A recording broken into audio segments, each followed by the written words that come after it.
Shalom, Bapak Ibu Saudara. Kita masih meneruskan tema kita yang beberapa waktu sehari yang lalu. Datanglah kerajaanmu. Jadi ini adalah doa yang Tuhan ajarkan kepada para murid. Datanglah kerajaanmu dari sorga ke bumi. Artinya terekspresilah ya. Karena kerajaan sorga itu ada di dalam kita. Jadi supaya terekspresi di muka bumi ini. Supaya apa? Supaya jadi kehendak Bapa, baik di sorga maupun di bumi. Kita sudah bahas dalam 2 kali pelajaran bahwa kegagalan atau ketertundaan katakanlah, karena kita ini harusnya menantikan dan mempercepat kedatangan kerajaan surga ini, tapi ada hal yang menghambat ya. Kita sudah belajar tentang spiritnya Nimrod ini. Yang pertama itu kita belajar bahwa Nimrod ini adalah seorang yang berkuasa ya. Nimrod ini membangun Babel, dan Babel itu ada sejarahnya, ada nubuatnya, dan ada simbolnya. Simbolnya Babel itu adalah perempuan pelacur yang di pasal 17 itu. Dan perempuan itu adalah kota besar, dan berarti perempuan itu adalah Babel.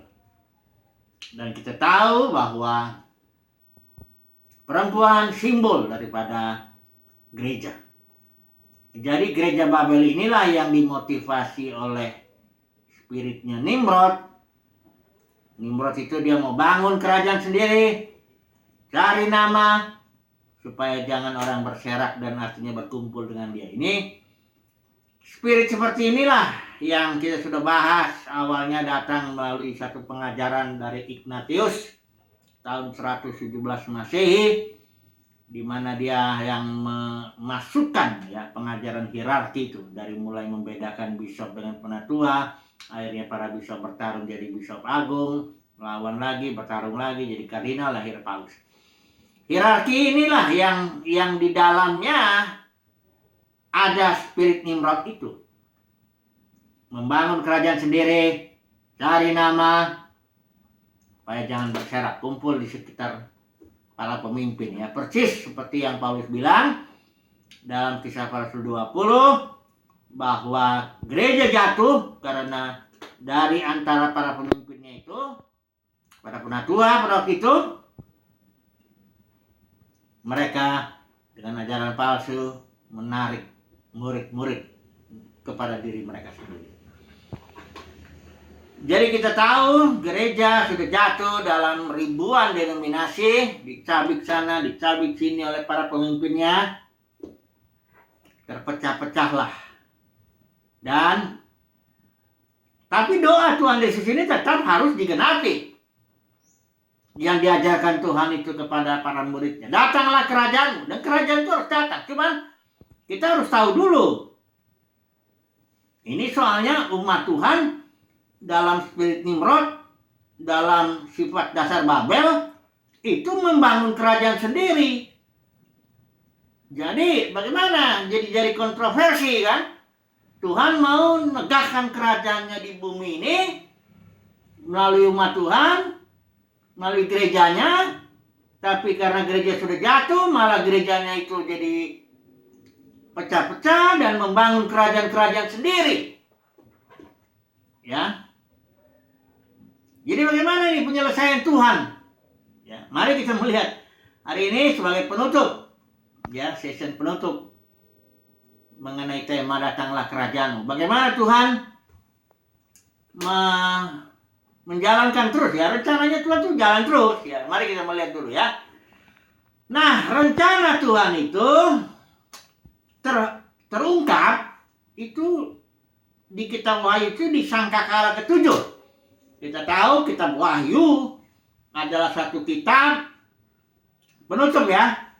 Dengan bahasa simbol, kitab ini mewahyukan Yesus Kristus dan gerejanya.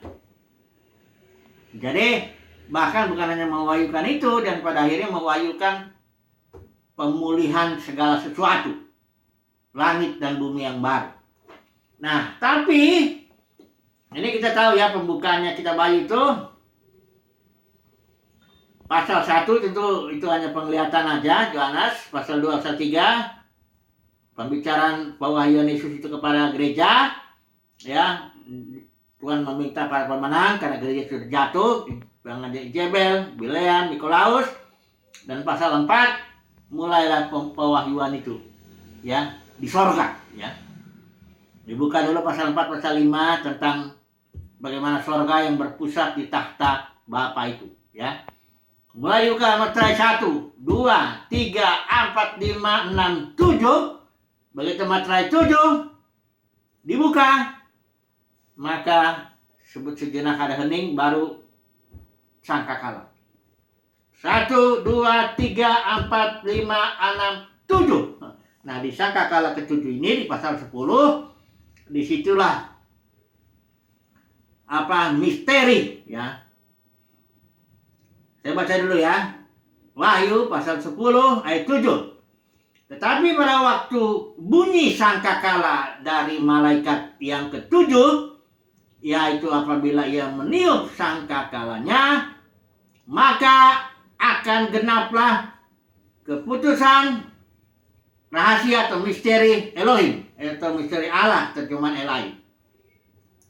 Seperti yang telah ia beritakan kepada hamba-hambanya, yaitu para nabi. Sebenarnya dia dinubuatkan juga, tapi di sangkakala ke-7 inilah genap, ya, keputusan misteri Elohim. Nah, apakah keputusan misteri Elohim ini, ya? Ini ada langsung dibukakan di pasal 11 ketika malaikat yang ke-7 itu tiup. Nah, ini dia. Pasal 11 ayat 15. Lalu malaikat yang ke-7 meniup sangkakalanya, ini dia nih. Terbuka ini misteri keputusan misteri Elohim terbuka. Apa itu?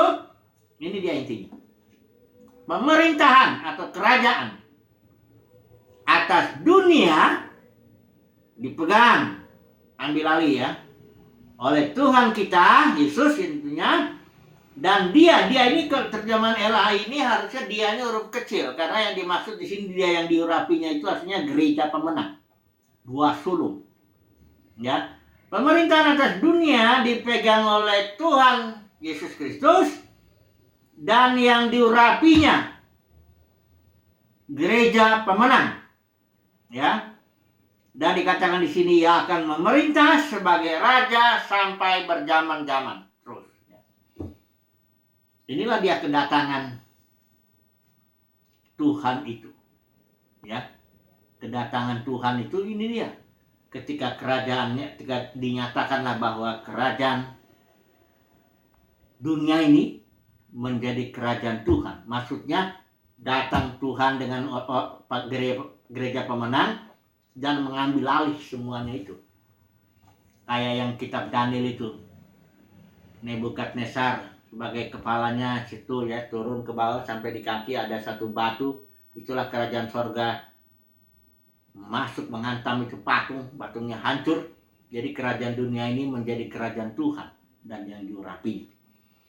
Ini didetailkan dulu, apa artinya, dikasih tahu kira-kira detailnya seperti ini, ya. Apa yang terjadi? Mari kita melihat detail daripada sangkakala yang ke-7 itu, ya. Di bawahnya, ya, ayat di bawahnya itu. Saat yang pertama, ya, detailnya daripada sangkakala ke-7 itu jadi begini. Saat, ini ayat 18, ya. Saat bagi orang-orang mati untuk dihakimi. Itu yang pertama. Jadi ketika datang kerajaan surga termanifestasi di muka bumi ini, di dalam dan melalui gereja pemenang, ya. Di sini ya saatnya satu. Orang-orang mati dihakimi. Dihakimi, bagi saudara kita tahu bahwa itu pengertiannya bukan hanya negatif, memberi upah atau penghukuman, bukan itu. Karena Yesaya bilang, apabila Tuhan menghakimi bumi, bumi akan mengenal kebenaran. Jadi ada sisi positif daripada penghakiman. Pertama, memang penghakiman itu adalah penghukuman, tapi yang kedua adalah pemulihan, koreksi ya.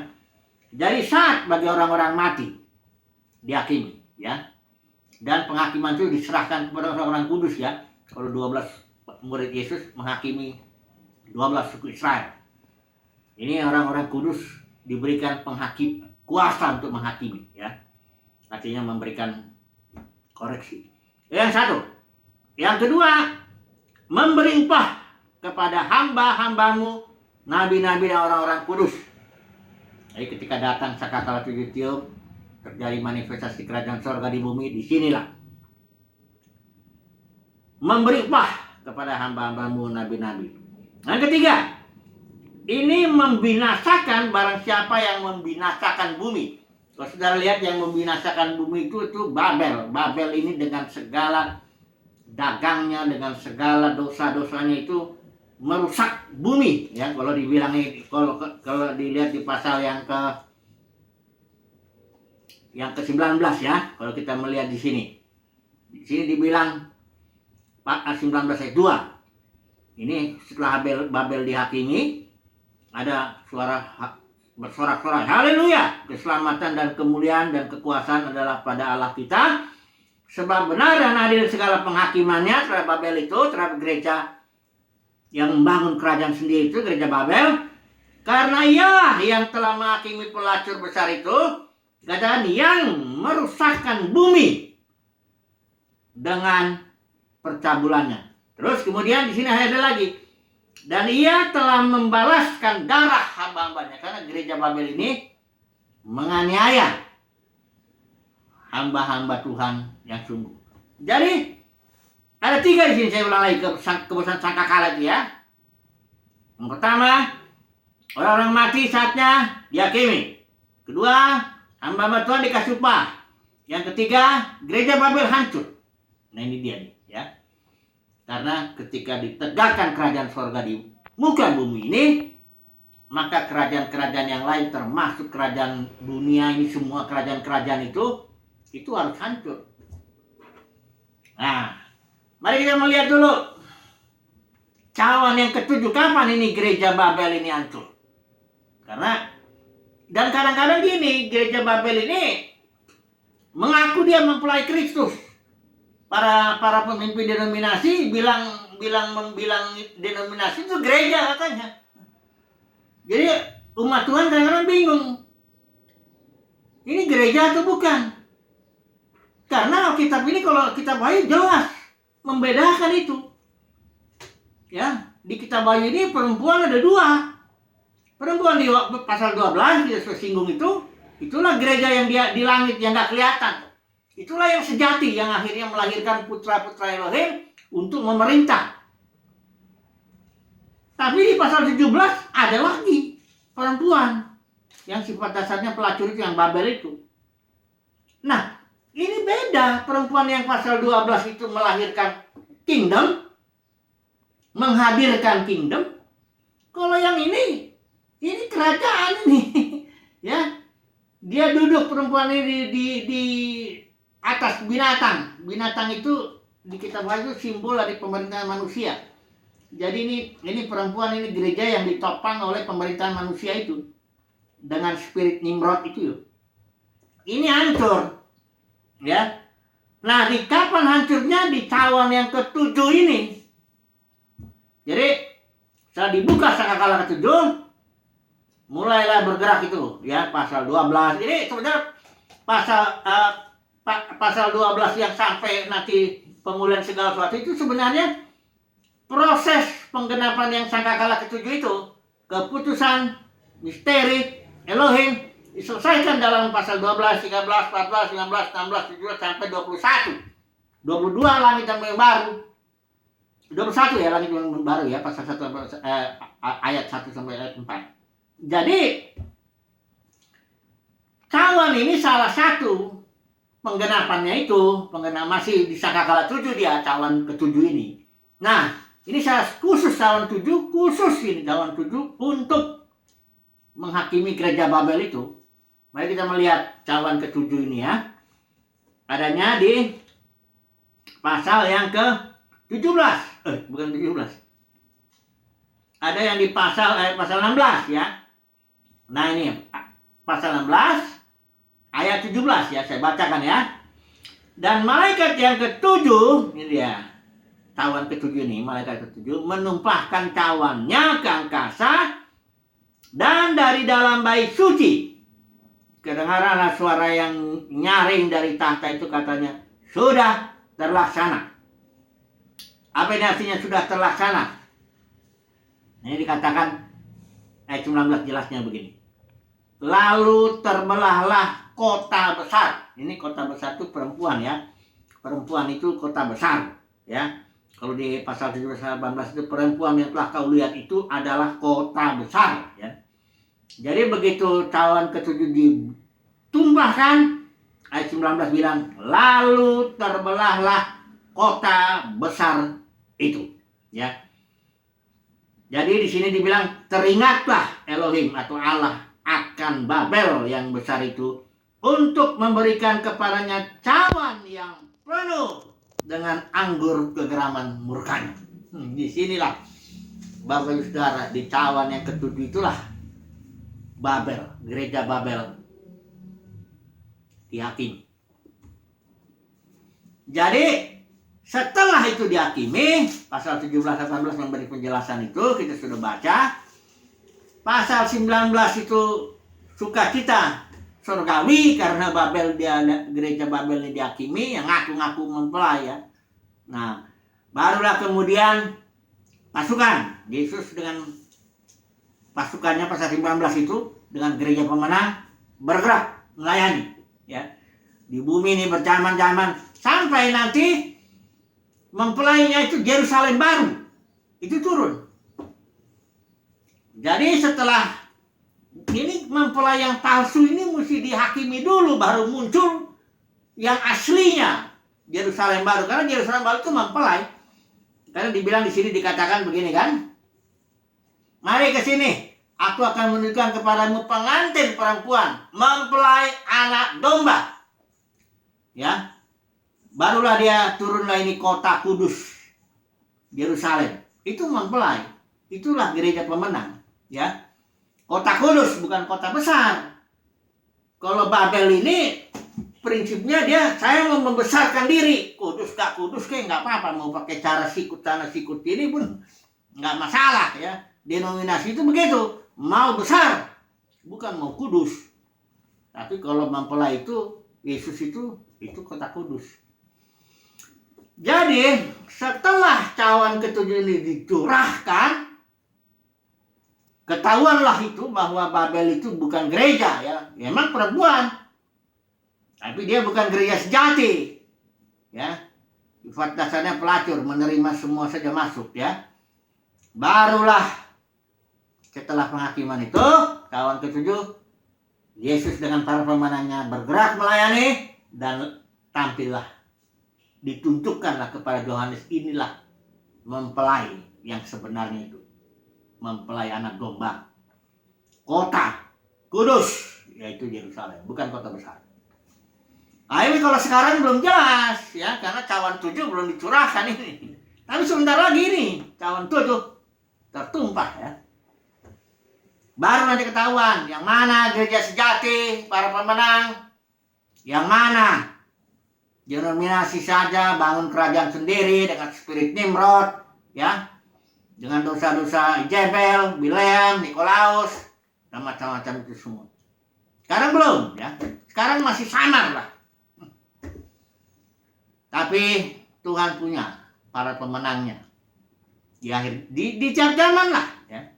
Kalau di zaman Elia tuh Tuhan bilang, aku siapkan 7.000 orang yang tidak pernah sujud menyembah Baal ya. Pada waktu itu Elia menghadapi 450 400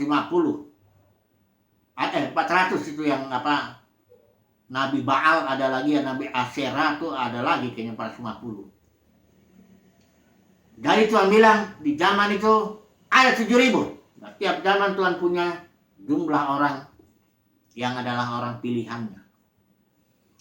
banyak yang dipanggil Bapak Saudara ya. Yang dipanggil itu banyak. Tapi yang dipilih sedikit. Semoga saudara dan saya termasuk yang dipilih itu. Gereja pemenang. Ya. Kita tinggal setia aja lah ya. Walaupun kita dikucilkan barangkali. Disingkirkan. Kita setia aja. Ya. Nanti ada waktunya kok. Alkitab bilang tidak ada sesuatu yang tertutup yang tidak akan dibukakan. Nanti dibuka kok. Siapa gereja sejati, siapa yang sungguh-sungguh mempelai Kristus, siapa yang tidak. Ya. Baiklah, barulah poin ketiga yang terakhir. Wahyu pasal 21 setelah Yesus dan para pemenangnya melayani berjaman-jaman, akhirnya pasal 21. Saya bacakan di sinilah pemenang itu, pemulihan segala sesuatu. Karena kerajaan Yesus itu kerajaan dan yang durasinya terus ya. Berkembang terus, menaklukkan segala sesuatu sampai setiap lutut bertelur. Lidah mengaku Yesus itu adalah Tuhan. Mari kita mulai Bapa. Mari kita melihat pasal 21 ayat 1. Lalu aku melihat langit yang baru dan bumi yang baru. Sebab langit yang pertama dan bumi yang pertama telah berlalu. Laut tidak ada lagi. Saya nggak usah baca semua ini. Di sini ada kota kudusnya, ada juga ya yang hapus air mata, dan yang terakhir ini paling penting ini tidak ada lagi maut. Ya. Ayat yang ke berapa ini?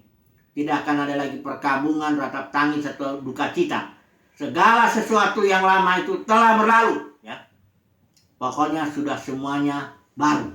Nah, ini dia. Saya mau singgung dulu sedikit istilah baru ini ya. Dalam istilah Yunani ada dua istilah baru. Ada kainos, ada juga neos. Ya. Nah, ini yang kainos dulu ini ya. Ini saya ada beberapa buku penolong ini. Ini ada complete expository dictionary ya. Di sini dibilang kainos itu, ini di new itu kainos itu dibilang di sini kualitasnya atau sesuatu yang baru dalam pengertian belum digunakan. Jadi barunya itu kainos itu terjadi radikal sekali pembaharuan itu. Karena yang kerjakan Tuhan. I will make all things new. Kainos. Itu artinya dengan pekerjaan Tuhan, Yesus dan para pemenangnya ini demikian dahsyat sehingga bumi ini menjadi bumi yang baru. Dalam arti kualitasnya sangat baru, radikal sekali. Seolah-olah seperti tidak pernah digunakan. Lain dengan istilah neos. Karena yang dipakai di sini langit dan bumi yang baru itu kainos. Nah, kalau istilah neos ini barunya dalam arti waktu atau segar gitu aja ya. Kalau misalnya perjanjian lama, ini perjanjian baru. Ya, jadi barunya karena waktunya memang dia lebih belakangan jadi baru. Ya, bukan kualitasnya, ya, bukan apa-apanya. Jadi istilah jadi langit dan bumi yang baru ini di sini pakai istilah kainos, artinya secara pelayanan itu Yesus dan para pemenangnya begitu radikal. Pemulihan itu begitu sampai ke akar-akarnya. Sedemikian sehingga kualitas daripada langit dan bumi yang lama itu menjadi baru. Ya, seolah-olah tidak pernah digunakan. Nah, ini dia. Jadi, ini kesimpulannya sekarang kita ambil. Yang pertama, kesimpulannya kerajaan sorga pasti datang. Sorga di sini dibilang Yerusalem baru turun, ya, mempelai ya, dari sorga turun, artinya termanifestasi lah penuh itu. Jadi fokus tetap bumi ya, fokus Tuhan tetap bumi, karena firman Tuhan bilang, baiklah kita menjadikan manusia serupa segambaran kita supaya mereka berkuasa di bumi, menaklukkan, ya, taklukkanlah segala sesuatu itu. Jadi yang pertama kesimpulannya kerajaan sorga pasti datang. Tapi ingat ya, saudara dan saya harus berada di posisi perempuan Wahyu pasal 12 itu.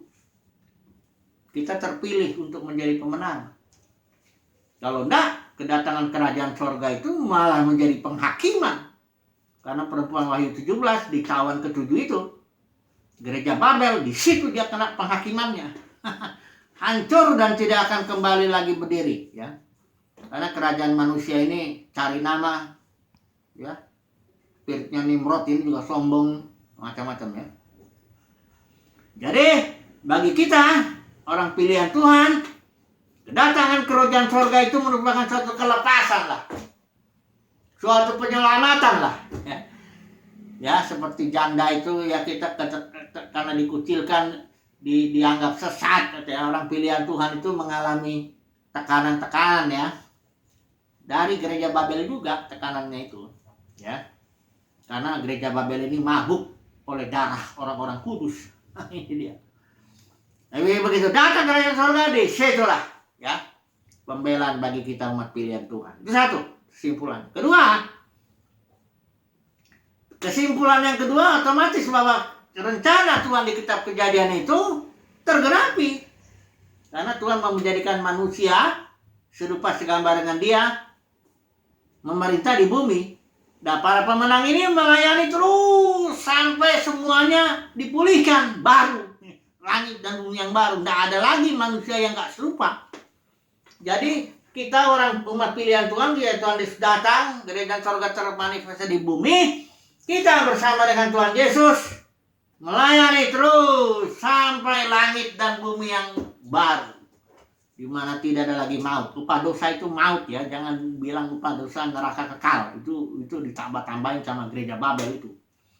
Upah dosa kita bilang maut, dan maut itu tidak ada lagi dalam langit dan bumi yang baru, ya.